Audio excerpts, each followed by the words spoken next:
ناظرین، آج نیوز میں آپ کو خوش آمدید کہتے ہیں۔ میں ہوں ڈاکٹر حفیظ انجم۔ ڈیرہ غازی خان سے اسد خان سوری کی رپورٹ کے مطابق دیپال پور اتحاد پریس کلب کی سالانہ تقریب حلف برداری پاک مدینہ ہال میں منعقد ہوئی، جس کے مہمان خصوصی چیئرمین پاکستان تحریک اتحاد چودھری اورنگزیب جٹ، شرح امیدوار قومی اسمبلی حلقہ NA 143 اور جنرل سیکرٹری PFUJ رانا محمد عظیم تھے۔ دیپال پور اتحاد پریس کلب کی سالانہ تقریب حلف برداری کا پروگرام پاک المدینہ ہال میں منعقد کیا گیا، جس میں چیئرمین پاکستان تحریک اتحاد چودھری اورنگزیب میاں بلال عمر بودلہ، امیدوار برائے MPA حلقہ PP 187، سینئر تجزیہ کار جنرل سیکرٹری PFUJ رانا محمد عظیم، صدر بزم غلامان مصطفیٰ، سید زہد شاہ گیلانی، راجہ نبیل کیانی، مرکزی رہنما پاکستان تحریک اتحاد نے خصوصی شرکت کی۔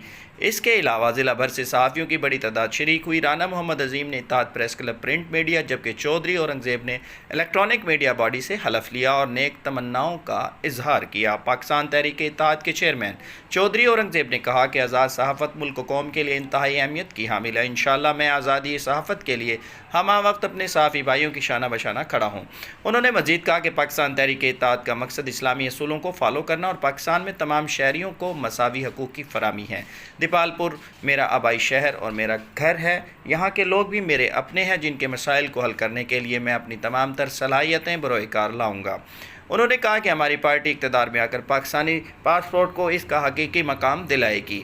ہم محض نعروں پر یقین نہیں رکھتے بلکہ عملی اقدامات اٹھائیں گے۔ ان کا کہنا تھا کہ ہم نہ صرف امت مسلمہ کو ایک پلیٹ فارم پر جمع کرنے کی کوشش کریں بلکہ ہم عالم اسلام کی الگ فوج بھی بنائیں گے۔ جنرل سیکرٹری PFUJ رانا محمد عظیم نے کہا کہ صحافیوں کی آزادی اظہار پر کسی قسم کا سمجھوتہ نہیں کریں گے۔ کوئی بھی حکومت ہم سے ہمارا حق چھیننے کی کوشش کرے گی تو ہم بھرپور مزاحمت کریں گے۔ انہوں نے اتحاد پریس کلب کے پروگرام کو ایک یادگار تقریب قرار دیا۔ پروگرام میں ضلع بھر سے آئے معروف صحافیوں اور مختلف مکاتب فکر کے افراد کو یادگاری شیلڈز پیش کی گئیں۔ پروگرام کے آخر میں تمام حاضرین کو پرتکلف عشائیہ دیا گیا۔